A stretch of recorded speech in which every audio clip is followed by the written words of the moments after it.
The first signs of the empire appeared like nothing anyone on Earth had ever seen. Bright streaks in the sky, moving far too fast to be airplanes, cut across the horizon. People stopped in their tracks, phones in hand, capturing what they assumed must be some kind of meteor shower, but it wasn't meteors. The streaks slowed, and massive ships, shining with a strange metallic glow, hovered silently above cities across the planet dotted first. The reaction was confusion. No one knew what to think. Governments scrambled fighter jets, trying to intercept what they thought might be an invasion force. Citizens poured onto streets, eyes glued upward, hearts pounding. News channels interrupted regular programming, broadcasting live footage of the enormous alien fleet. The ships were enormous, their surfaces smooth yet ominous, and glowing lines ran along them in patterns no human could decipher. Some people whispered about the end of the world, while others joked, saying it looked like someone had borrowed the world's biggest Christmas ornaments. Then came the broadcast. It was sudden, and it filled every screen, every speaker, every device. A calm, commanding voice boomed through televisions and radios. The language was alien, but subtitles appeared in every human language almost instantly. The message was formal, stern, and designed to strike fear. The empire demanded loyalty. They spoke of power beyond imagination, of technology that could destroy worlds in seconds, and of the consequences of resisting their rule. Humans watched. And then they laughed. It started as a quiet chuckle from one person in a small town, sitting in front of a television, unsure if they should believe what they were hearing. Then another laugh, and another. Soon, entire rooms were erupting in laughter. Families huddled together, still trying to understand if this was a real threat or some bizarre advertisement. Social media exploded with short clips of the broadcast. Memes began forming almost instantly, and the internet became flooded with parodies. People mocked the empire's dramatic voice, their intense visuals, and the way they assumed humans would tremble in fear. The empire watched this from orbit, confused. They had expected fear, obedience, and perhaps some hesitation, but never laughter. The humans, in their strange, unpredictable way, were not intimidated. Instead of feeling small or powerless, humans found the entire scene absurd. The empire, who had conquered countless civilizations, had never encountered anything like this. Some humans tried to explain. Scientists suggested that laughter was a natural human reaction to confusion or surprise. Psychologists pointed out that humans often use humor as a coping mechanism in stressful situations. Memes circulated explaining that humans laugh at absurdity, even if that absurdity comes from something frightening. The empire, however, interpreted this as mockery. They had assumed that if a species laughed, it must be a sign of aggression. Meanwhile, people everywhere were sharing stories and jokes. One person filmed themselves pretending to salute the alien fleet with a garden hose, while another made a cardboard spaceship and waved it at the sky. News anchors on television struggled to report seriously, often breaking into laughter mid-sentence. Entire countries were united in amusement. The broadcast had inadvertently become the greatest comedy show Earth had ever seen, despite the laughter. Some humans also tried to understand the seriousness behind the empire's words. They realized that the ships were real, that technology was far beyond human capability, and that ignoring the empire could be dangerous. Yet the laughter didn't stop. It became a sort of collective human resilience, a way to say, without words, "We see you, and we are not afraid, but we are also amused." In some places, the laughter turned into crowds gathering on streets, staring at the sky with a mixture of awe and incredulity. People shared snacks, pointed at the ships, and laughed together. Children waved at the enormous vessels, certain that the aliens were playing a game with them. Street performers began imitating the Empire's broadcast, mimicking the dramatic tone and elaborate gestures. The streets were filled with a surreal mix of fear and festivity. Governments and scientists worked tirelessly behind the scenes, analyzing the ship's movements, the broadcast signals, and the potential threat. Militaries remained on alert, just in case. But among ordinary people, the reaction was simple: laughter. Humans had never encountered anything like this before, and the unexpectedness of it was too much to contain in silence. The Empire, observing from above, tried to maintain composure. Their sensors confirmed that humans were not mobilizing fleets or weapons in immediate retaliation. Instead, humans were enjoying themselves. The Empire's leaders began to debate among themselves. Had they misjudged this species? Was laughter a form of resistance they had not accounted for? And if it was, how should they respond? Every scenario they considered seemed to lead to more confusion. In the midst of all this, ordinary life went on. Markets continued to operate, people continued to work, and life on Earth continued, all under the gaze of the enormous fleet above. Some humans even held parties in honor of the arrival, joking about the intergalactic visitors and sharing food as they stared at the sky. News reports documented these events, with reporters often giving up on serious reporting and instead laughing along with their audiences. The internet, as always, amplified everything. Social media influencers created live streams pretending to negotiate with the Empire, using exaggerated gestures and mock-serious tones. Video clips went viral where humans offered absurd gifts to the alien fleet, like piles of laundry, fast food, or oversized rubber ducks. Every attempt by humans to interact was met with laughter from other humans, and confusion from the Empire. It was during this time that humanity began to realize something important. Even in the face of overwhelming power, humans could respond with creativity, humor, and resilience. The Empire might have the technology to destroy worlds, but they had never faced a species that could respond with laughter. It was a small, human thing, but it was powerful in a way the Empire could not understand. As the day turned to night, cities all over Earth were illuminated, not just by lights, but by glowing screens and laughter. Humans shared stories online, recording themselves talking about the strange visitors above. They debated whether the Empire would retaliate or leave, and they joked about what human humor might look like to a species from another world. Some even tried to create guides to teach the Empire how humans laughed, complete with examples and explanations. By the time the sun set, the world was united in an unusual way. Fear had not disappeared entirely, but it had transformed. Laughter had become a shield, a way to face the unknown without despair. The Empire, meanwhile, was left staring down at a planet that did not respond as they expected. They could see the joy, the confusion, and the creativity of humans, but they could not interpret it. Every attempt to force a reaction only made humans laugh more, and so the first encounter ended not with a battle or surrender, but with humans staring up at the sky, laughing together.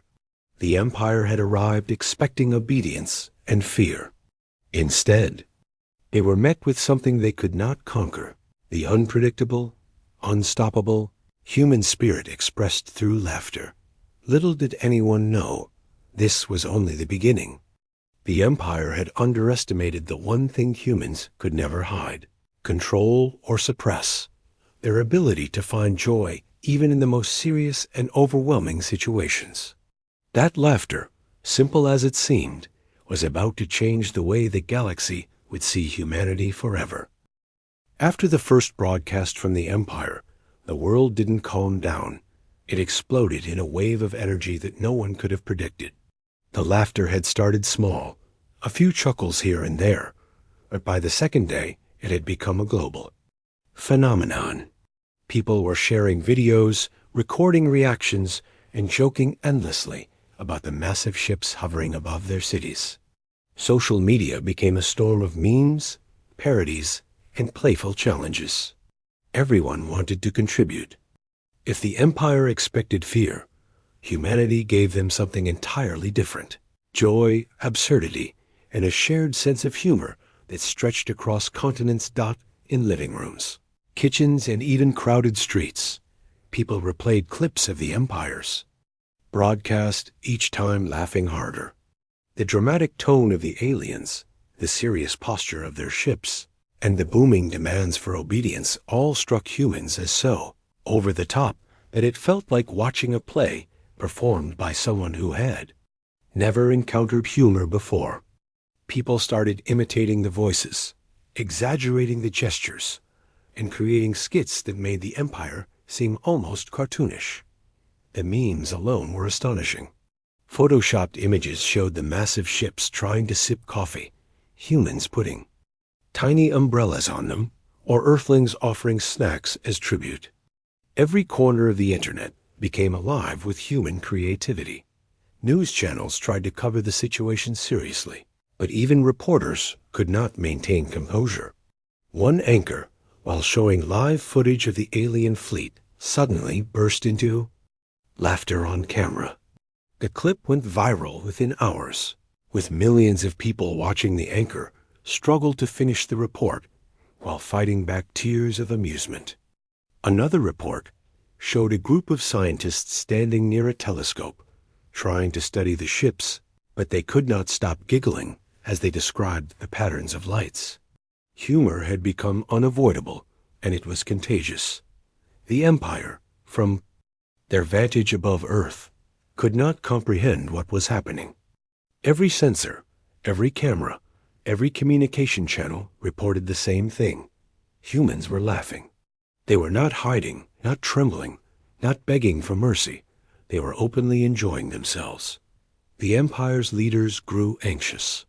They had never encountered a species that responded to a display of overwhelming power with laughter. In every world they had conquered, fear had been the natural response.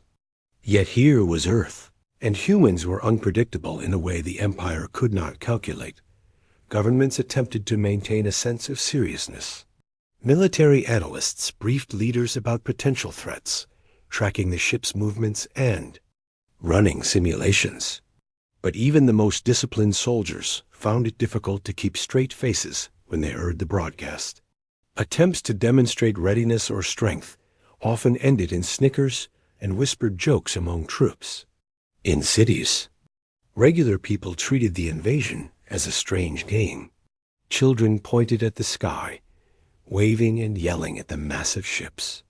Street performers mimicked the Empire's gestures, exaggerating every movement for comedic effect. Restaurants, cafes, and parks became gathering spots where people shared jokes about the aliens, laughed at the broadcasts, and tried to imagine what the Empire would look like if it walked among humans on Earth. While humans laughed, a few realized the situation could become dangerous if misunderstood. They warned that the Empire might interpret the laughter as defiance or even hostility. Scholars, linguists, and psychologists collaborated to explain that laughter was a human reaction to confusion and surprise, not necessarily to mockery. They created guides, videos, and presentations explaining how humans expressed humor, and even attempted to send messages to the Empire, clarifying that laughter did not mean resistance in a hostile sense.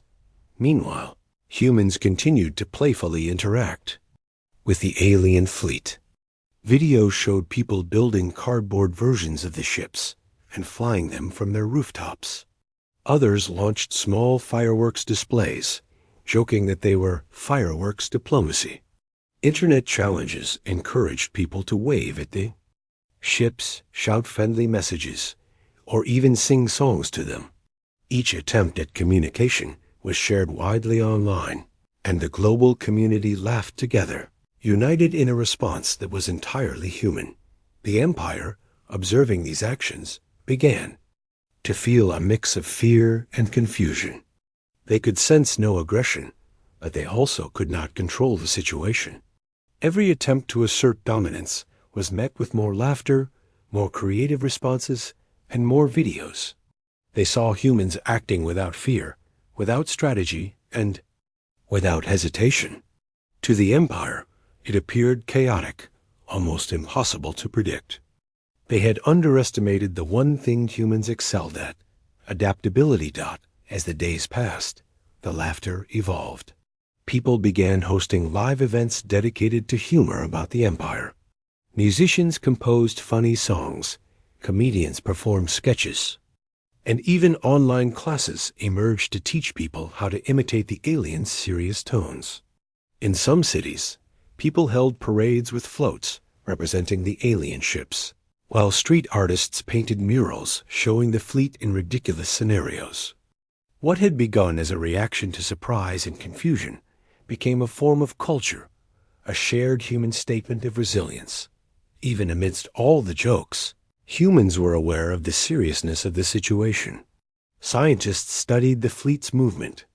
Engineers tried to understand the technology, and governments continued to plan for worst-case scenarios. Yet laughter never faded.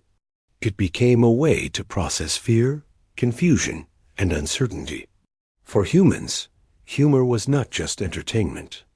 It was a survival tool, a way to face the unknown without surrendering to panic. As this wave of laughter spread, the Empire struggled to adapt. Their data streams could not compute humor. Their logic failed to categorize humans' actions. They began internal debates over strategy, unsure whether to respond aggressively or to retreat. The concept of laughter as a non-hostile response was alien to them. In an attempt to understand, they sent smaller observation ships closer to Earth. Even those missions failed to produce the desired effect. Humans continued to laugh, continued to joke, and continued to engage creatively with the situation. Interestingly, some humans attempted to communicate with the Empire seriously, hoping to avoid misunderstandings. These messages were polite and carefully constructed, explaining that laughter was a natural human reaction and not meant as an insult. Scientists explained basic human psychology, linguists offered translations of cultural humor, and educators created guides for interpreting human reactions. All the while, ordinary people watched the broadcasts, laughed, and shared their own content online. Even the most serious messages could not compete with the sheer creativity and spontaneity of humanity's humor. The Empire found themselves in a paradox. Humans were clearly intelligent, clearly aware of the ships, and yet completely unpredictable. Every display of human ingenuity, every viral meme, every joke, every live performance was a reminder that no plan could fully anticipate human behavior. The Empire had conquered countless civilizations, but none of them had laughed. Earthlings were proving that humor could be as powerful as weapons in disarming fear. By the end of the second day, humanity had begun to recognize the collective impact of their laughter. People in remote villages were laughing alongside people in massive cities. Videos were shared in real time across continents, creating a sense of connection. This unity, born from humor, had a strength that no one could deny. The Empire's impressive fleet, their advanced technology, and their stern demands were no match for the simple human ability to respond with joy. As night fell over different parts of the world, the lights of Earth reflected off the clouds and the hovering ships above. People gathered on rooftops, sidewalks, and parks, laughing together as they watched the alien vessels. Children pointed at the glowing ships and mimicked their movements, while adults whispered jokes about what the aliens might be thinking. Even in moments of quiet reflection, the laughter never truly stopped. It had become a human instinct, a declaration that no matter how advanced or powerful the Empire was, humans would meet the unknown with courage, creativity, and joy. This second day proved one undeniable truth. The Empire had underestimated humanity. The humans were not weak, not submissive and not predictable. They were inventive, connected, and resilient in ways the Empire could not comprehend. And while the alien fleet waited for fear or obedience, all it received was laughter pure. Spontaneous, unstoppable laughter that by the time the second day ended, the world understood something remarkable. Humans had discovered a power within themselves that no fleet, no technology, and no galaxy-spanning empire could take away. It was the simple human ability to laugh, to connect, and to face uncertainty together. The Empire may have arrived, expecting a show of fear, but humanity had responded in a way that was entirely unexpected, and the consequences of this would only become clearer with time. The first contact had begun with confusion, but now it had evolved into something entirely new, a global human response that combined humor, creativity, and courage. People went to bed that night, knowing the ships were still above, but feeling strangely confident. Laughter, they realized, was a language the Empire did not yet understand, and that might just be humanity's greatest advantage.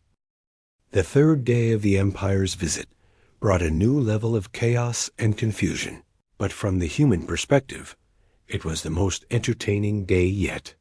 People were no longer just reacting to the alien fleet, they were beginning to experiment, to test the limits of what the Empire would do, all while laughing. On every continent, from crowded cities to small villages, humans had discovered a shared sense of play in the face of an overwhelming unknown. The world had united in an unprecedented way, and humor was at the center of it. The Empire, however, was growing desperate. From above, their sensors reported the same thing over and over: laughter, memes, mockery, and creativity everywhere. They had expected fear, but humans seemed to treat the enormous ships like props in a theatrical performance. Diplomatic channels had been opened, and messages were sent down asking for respect and obedience. The humans responded in ways the Empire could not understand. A polite explanation of human psychology arrived back at their fleets, attempting to clarify that laughter was not necessarily aggressive or mocking. Instead of easing the situation, it made the Empire even more confused. They had never encountered a species that laughed at everything, even serious threats. In cities, humans began creating large-scale events to interact with the alien ships. Street performers held improvisational comedy shows, mimicking the broadcast voice of the Empire. In some places, artists projected images onto buildings showing the fleet in exaggerated, humorous situations. One massive ship wearing sunglasses, another holding a giant cup of coffee. Even adults participated, drawing cartoons on sidewalks, sharing jokes in offices, and filming themselves waving at the hovering vessels. No part of society was left untouched by this movement. The Empire attempted to respond with smaller, more serious messages. They sent signals explaining their power and demanding recognition, hoping to intimidate humans into compliance. But every attempt only fueled the laughter. Children would shout humorous replies into the night sky. Adults would post parody videos. Online and whole communities would gather to discuss absurd strategies for negotiating with the aliens. People even began sharing friendly tips for the Empire. Smile more, lighten up, or try not to float ominously above Earth all the time. The absurdity of it all made every interaction more hilarious. Even scientists who usually avoided humor, in their work, could not help but be caught up in the collective amusement. Research teams studying the fleet recorded videos of themselves making exaggerated guesses about what the Empire might eat, how they slept, or how they brushed their alien teeth, as one researcher joked. Laboratories and offices around the world became hubs of laughter, filled with colleagues teasing one another, improvising skits, and turning serious observations into playful commentary. It was the first time in recorded history that the study of an alien civilization became a global comedy event.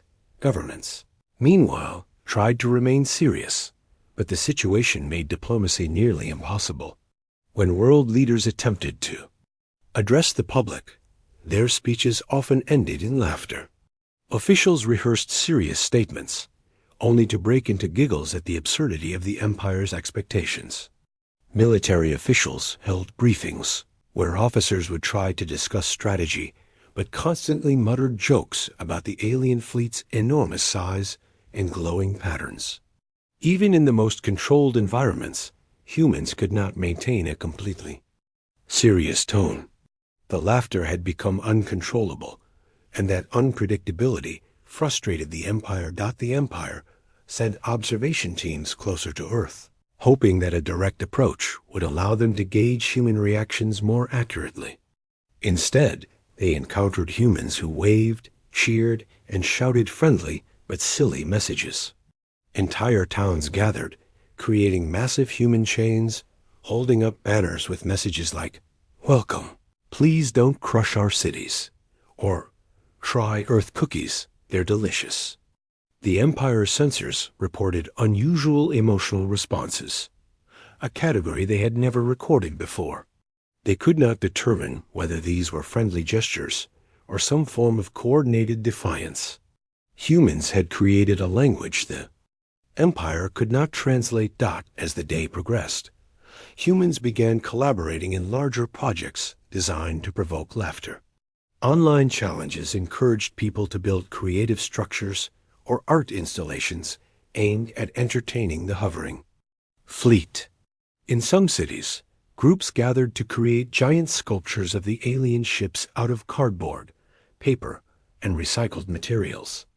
People cheered as drones filmed the events, capturing the humor and absurdity from every angle. The laughter was infectious, and it spread far beyond the people directly involved. Even those who could not participate watched videos online, joining in the collective amusement from home. Some humans recognized that the Empire was still dangerous, and that the situation could escalate if misunderstood. They began teaching communities about the importance of clarity while maintaining humor. Children learned that waving at the ships was friendly. Adults learned to laugh without mocking. And educators emphasized that humans could be playful while respecting the seriousness of the encounter. The combination of careful messaging and spontaneous humor created a unique human response, laughter as both defense and diplomacy. For the Empire, this was overwhelming. They had conquered countless civilizations through fear, intimidation, and strict obedience, but humans defied every expectation. Laughter, creativity, and unpredictability were forms of resistance the Empire had never imagined. They debated among themselves about strategy, analyzing every interaction, but finding no consistent pattern. Every time they thought they had understood humans, another unexpected behavior appeared. It was exhausting and frustrating, and above all, it was completely foreign. People on Earth were not just responding to fear, they were experimenting, testing the boundaries of this encounter. Some created entire instruction manuals for the aliens, humorously explaining human gestures, expressions, and social norms.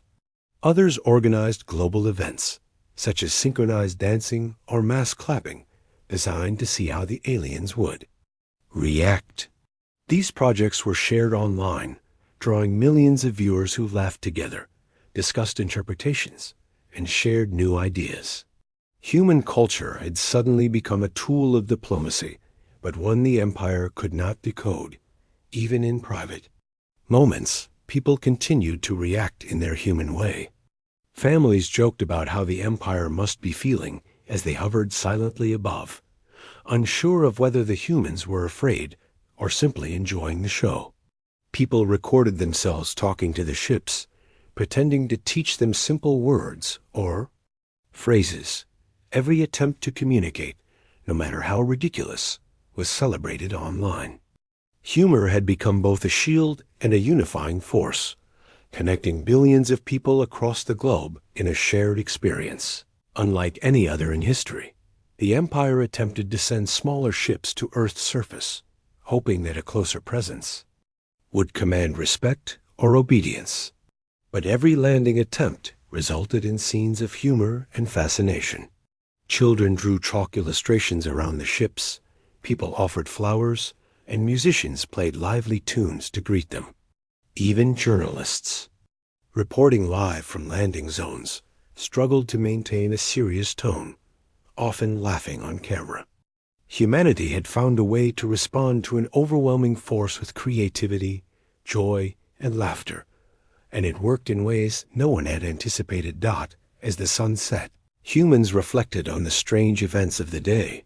They were not only facing a civilization far more advanced than their own, but they were also discovering a new power within themselves, the ability to confront fear, confusion, and the unknown with humor and resilience. For the first time in history, humans realized that their unpredictability could be a form of defense. Laughter had become a language the Empire did not understand, a force that could challenge intimidation, and a symbol of the human spirit. By the end of the third day, the world had adapted to this new reality. People laughed together, shared experiences online, and created content that reached across oceans. Communities collaborated on massive projects, blending humor with art and performance. The Empire, meanwhile, continued to struggle with understanding a species that laughed at threats, played games with danger, and transformed fear into joy. Humans were not powerless. They were inventive, adaptable, and resilient. They had turned the arrival of an overwhelming force into a global experience of unity, creativity, and laughter. And while the Empire continued to hover above, confused and cautious, humans had already discovered that even the most intimidating power could not control the one thing that defined them, their humanity. The third day ended with one undeniable truth. Humans were unpredictable, unstoppable, and unafraid to respond with joy, even in the face of potential danger. The Empire had arrived expecting fear, but they were met with laughter, creativity, and a spirit they could not understand. Humans were proving, in real time, that their greatest weapon might not be technology, armies, or strategy, but the simple, enduring ability to face the unknown with humor. By the fourth day, the situation had reached a level that no human or alien could have predicted. The Empire, frustrated and confused, decided it was time for a direct approach. They sent a single ambassador to meet with humans in person, arriving in a sleek, hovering craft that shimmered under the sunlight. Humans had been laughing at the fleet from above for days, but the idea of a direct encounter brought a new mix of curiosity, excitement, and amusement. Crowds gathered around the landing area, cameras ready, expecting the most serious diplomatic exchange in history. When the ambassador emerged, humans could hardly contain themselves.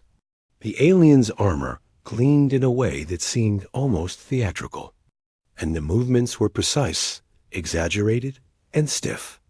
Every gesture, every sweep of a hand, every mechanical step became a subject of fascination and inevitably humor. Children pointed and giggled, mimicking the ambassador's motions, while adults whispered jokes, trying to keep composure, but failing repeatedly. Some people held up signs with humorous messages, and one group even handed over a tiny gift wrapped in colorful paper, joking that it was a peace offering from Earth. The ambassador, trained for centuries in diplomacy, expected fear, respect, or at least caution. Instead, what they encountered was laughter. Humans could not take the display seriously. Every formal greeting, every solemn word, every gesture of command was met with snickers, chuckles, and full-on laughter from the crowds. It was not mockery, in the mean sense, but humans could not help it. The situation was too unusual, too absurd, too overwhelming.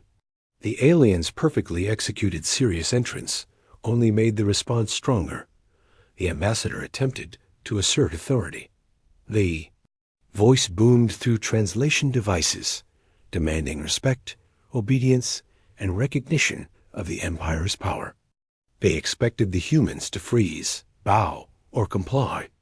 Instead, the humans reacted with humor. Some made exaggerated gestures in return, pretending to copy the ambassador's stiff movements. Others spoke in funny fake translations of the aliens. Words turning solemn statements into comedic performances. The ambassador's attempts to maintain control only made humans laugh harder, and the more humans laughed, the more confused and unsettled the alien became. Journalists covering the event were in a unique position. They tried to report seriously, explaining the ambassador's words and gestures, but the absurdity of the reactions made it nearly impossible. On live television, reporters giggled, their voices breaking as they described the alien movements, while the camera captured crowds laughing and waving at the ambassador. Viewers at home joined in the amusement, sharing their own jokes and memes in real time. Within minutes, the broadcast had gone viral worldwide. Humans continued to push the limits of humor in the encounter. Street performers turned the meeting into an interactive comedy show, imitating the ambassador's gestures and voice in exaggerated fashion. Children ran around waving hand-painted banners. Adults held signs with playful messages, like, "Don't forget to smile," or "Earthlings prefer cookies over domination." Even scientists joined in, creating humorous diagrams comparing the alien armor to everyday objects and posting them online. Every interaction became a blend of creativity, laughter, and cultural expression. Meanwhile, the Empire's leadership monitored the situation in panic. They had expected obedience, not laughter. They had anticipated fear, not performance art. Their ambassador was supposed to assert dominance and command respect, but the humans' responses rendered those plans useless. Every attempt to interpret the humans' behavior only created more confusion. The concept of laughter as a non-hostile, even joyful, response was completely foreign to the humans. The situation was thrilling. They realized that they could interact with the Empire directly while maintaining humor. The absurdity of the scenario gave them a sense of control, even though the alien technology above and the ambassador before them were far beyond human capability. It was a strange kind of empowerment. The more seriously the Empire tried to act, the more humans laughed, and the laughter itself became a shield, a way to assert presence without confrontation. Even the media adapted to this unique interaction. Social media platforms exploded with videos of humans waving, dancing, mimicking the ambassador, or creating humorous commentary. Users posted real-time translations of the alien gestures, often intentionally inaccurate in playful ways. Hashtags circulated globally, encouraging people to join the fun. Humanity had taken an overwhelming, intimidating situation and transformed it into a global performance art project. Governments were still working behind the scenes, worried about misunderstandings. They tried to communicate with the ambassador, explaining that humans were not hostile, but could not control their laughter. They emphasized that humor was part of human culture, a response to confusion, surprise, or overwhelming situations. These messages, while serious, did little to calm the ambassador, who was still struggling to understand how the humans could respond with such joy to a display of power. Despite the seriousness of the situation, humans continued to innovate in their interactions. Some created life-sized cardboard replicas of the ambassador, performing synchronized routines in front of the real figure. Others wrote humorous letters and poems, reading them aloud to the hovering ambassador while waving.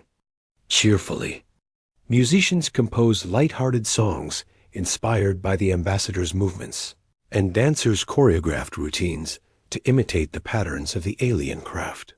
Every creative act reinforced the human's unpredictable nature, a quality the Empire could not anticipate or control.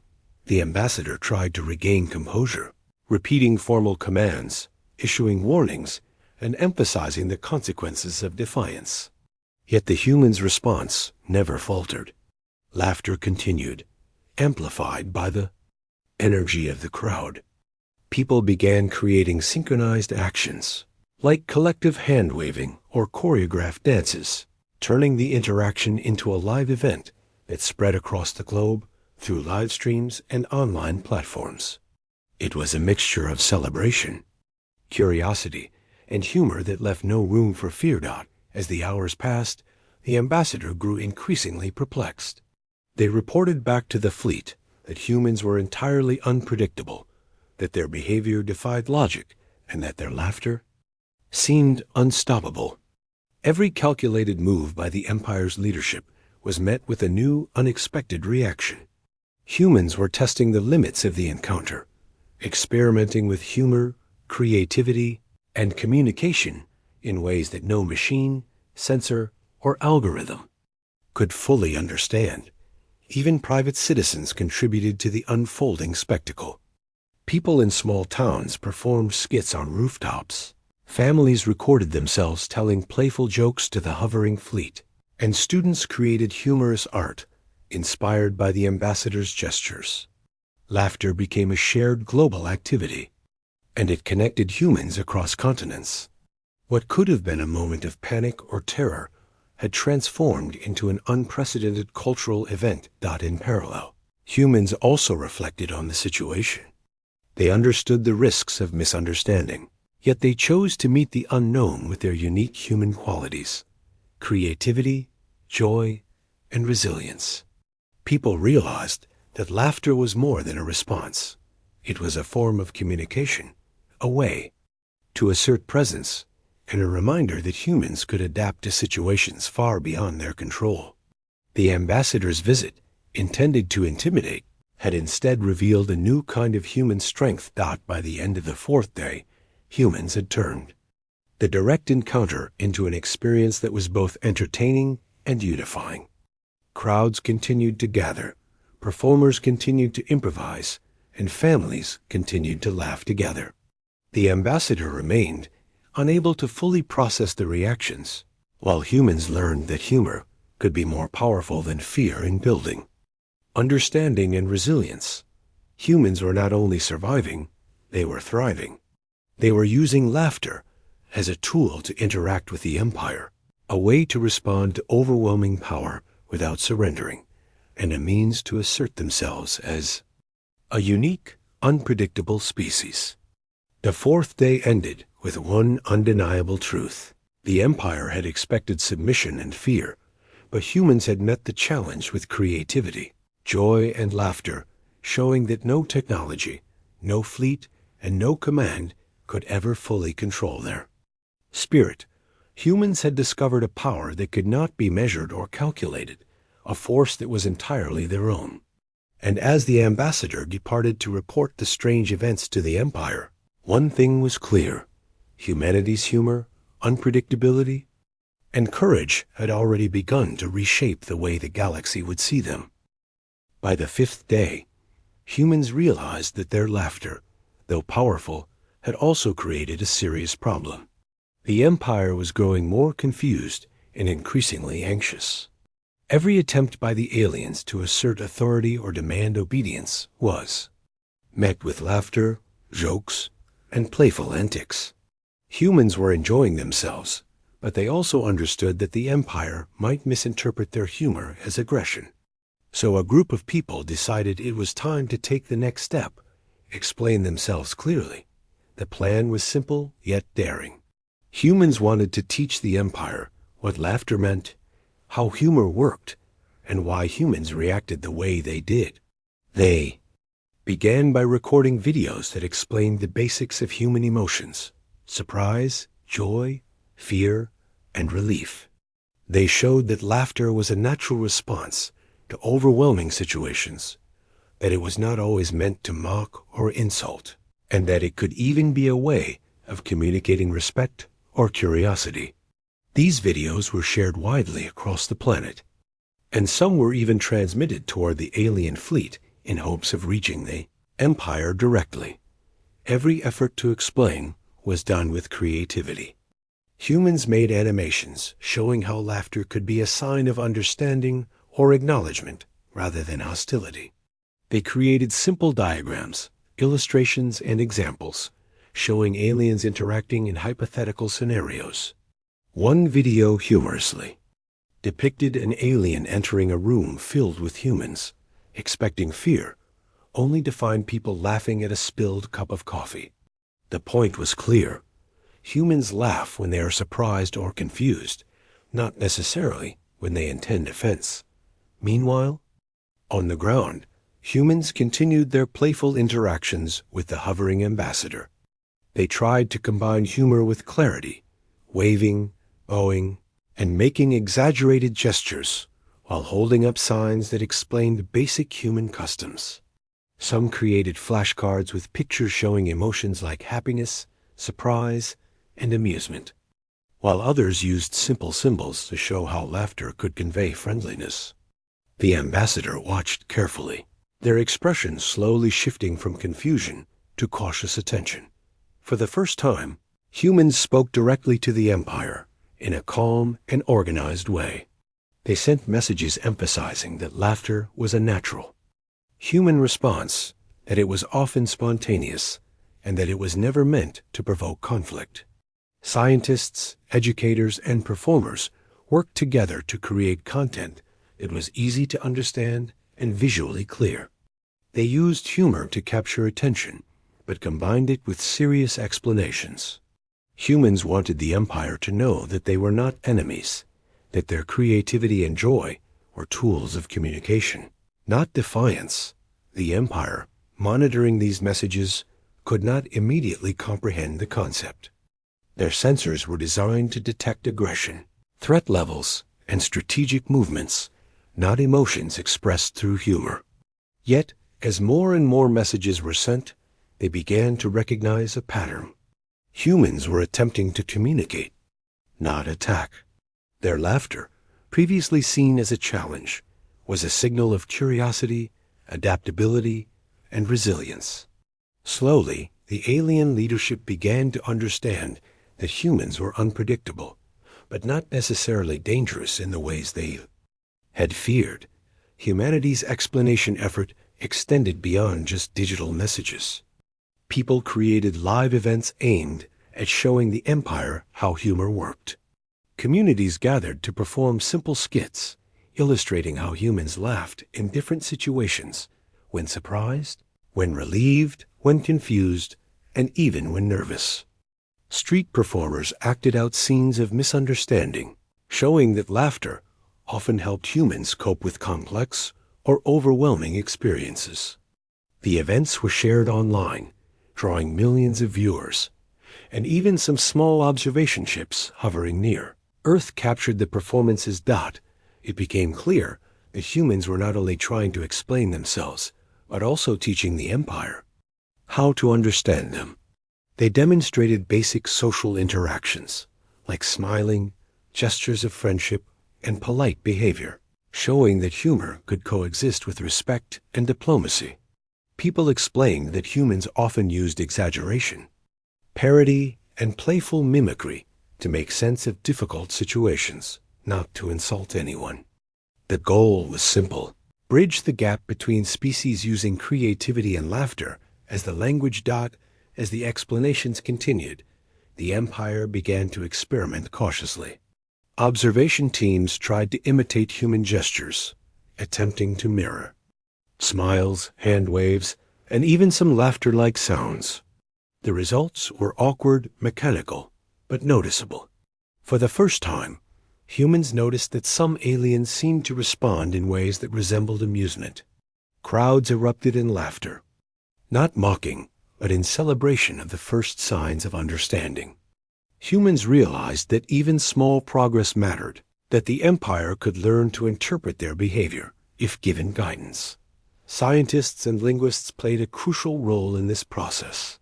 They developed simple training modules, combining visual demonstrations, audio examples, and symbolic representations to convey how humans expressed emotion.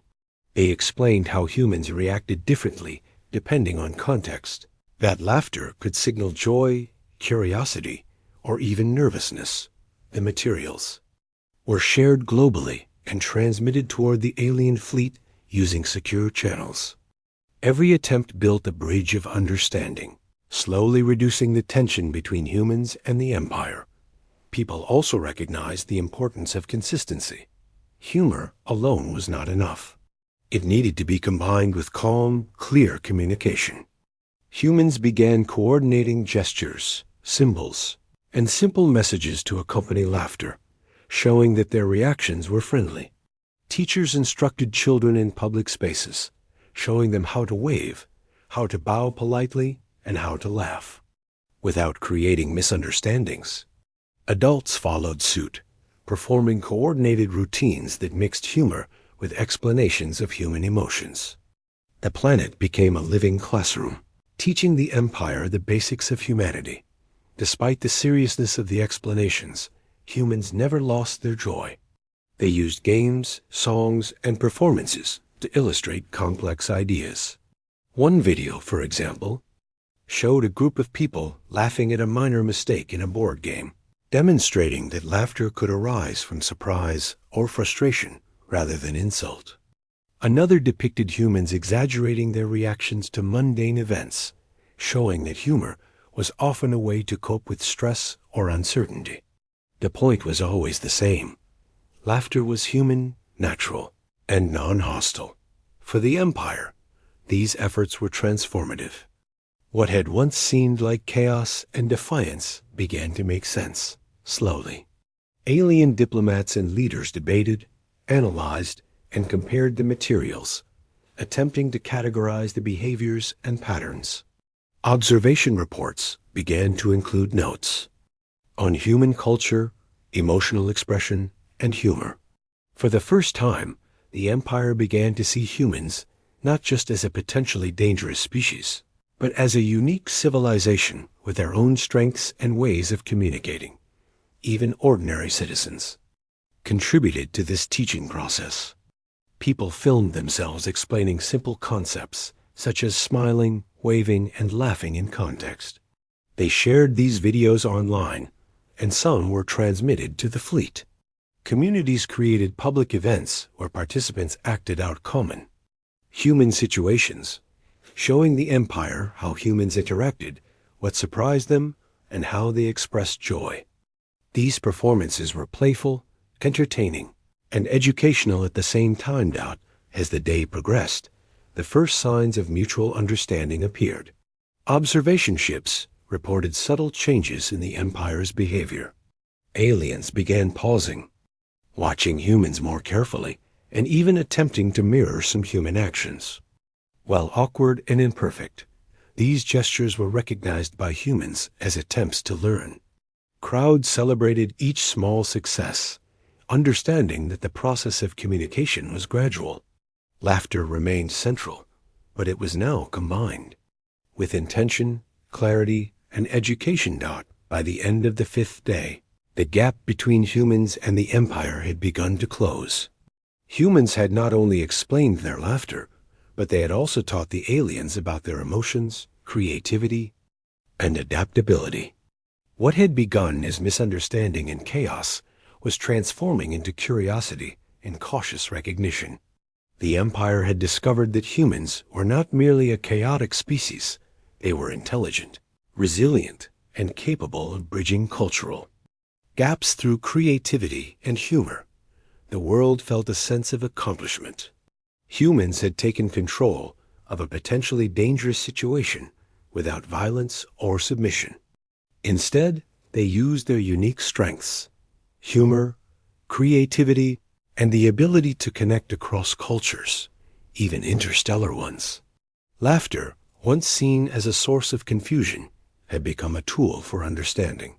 People went to bed that night, knowing that humans had begun to communicate with the Empire on their own terms, teaching the galaxy a lesson about resilience, joy, and the power of human spirit. And for the first time, the Empire realized that they were learning something from humans, something unexpected and entirely new. They began to see that laughter could be a language, that unpredictability, could be a form of strength, and that humans' creativity and joy were forces that no weapon, fleet, or technology could control. What had begun as misunderstanding was evolving into a fragile but real connection. Humans had shown that they could face the unknown with humor and courage, and that lesson would shape the future of interstellar relations forever. By the sixth day, the mood had shifted completely. The Empire, once confident in its power and authority, had begun to see humans in a new light. What started as laughter, confusion, and playful antics had transformed into a bridge of understanding between two species separated by vast differences in culture, technology, and experience. Humans had spent days explaining, demonstrating, and performing, showing that their laughter was a natural part of who they were, a way to face the unknown, cope with uncertainty, and communicate without hostility. The Empire's observation. Ships now hovered quietly, not in an imposing stance, but in careful attention. Smaller crafts descended closer to cities to watch human activities, not to intimidate, but to learn. Aliens attempted to mimic human gestures, awkwardly waving their elongated limbs, trying to replicate smiles, and even producing sound patterns resembling laughter. Their movements were stiff at first, mechanical, yet humans cheered each effort. Every small success was celebrated, as if the entire planet had discovered a new way to communicate across the stars. Human communities organized events designed to welcome these first attempts at understanding. People created large signs with simple, friendly messages, while musicians and dancers performed coordinated routines to demonstrate joy, cooperation, and creativity. Children led performances showing curiosity and surprise, mimicking the gestures of the Empire with playful exaggeration. Families and neighbors worked together to make these events colorful, inclusive, and entertaining. The entire planet seemed to participate, as if celebrating not only humanity's survival, but its resilience and uniqueness. In offices, schools, and homes, humans reflected on what had been accomplished. They realized that humor had been the key to communication, but careful explanation had been just as important. Laughter alone could confuse, amuse, or disarm, but combined with guidance, it could teach, connect, and bridge gaps that words could not. People shared stories online about how they had contributed to this global effort, creating a sense of shared pride. It was a moment that humans would remember for generations, a moment when creativity and joy became tools of diplomacy.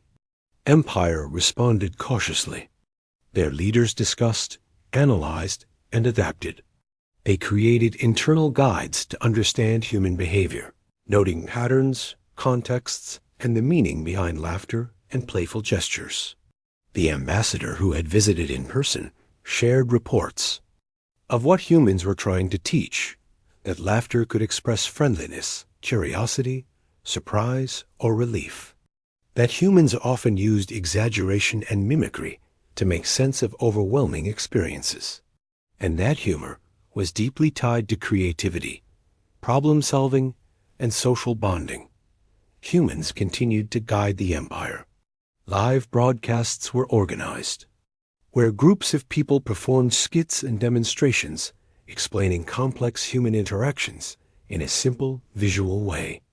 Musicians and dancers illustrated joy, curiosity, and the energy of community. Children acted out scenarios where humans reacted to surprises or mistakes with laughter, showing that humor was not insult but adaptation. Educators taught adults to combine clear communication with expressive gestures, bridging potential gaps in understanding. Every event became both educational and entertaining. For the first time, humans felt that their communication was being understood. Aliens attempted to replicate human expressions more accurately, even trying to respond to humor in real time. The first awkward attempts at laughter from alien observers drew cheers, applause, and laughter from humans, not in mockery, but as encouragement. A sense of camaraderie began to develop, a fragile but tangible connection between the two species. Humans realized that humor, curiosity, and patience could turn even the most overwhelming force into a partner for learning. News outlets, social media, and online platforms documented every stage of this transformation.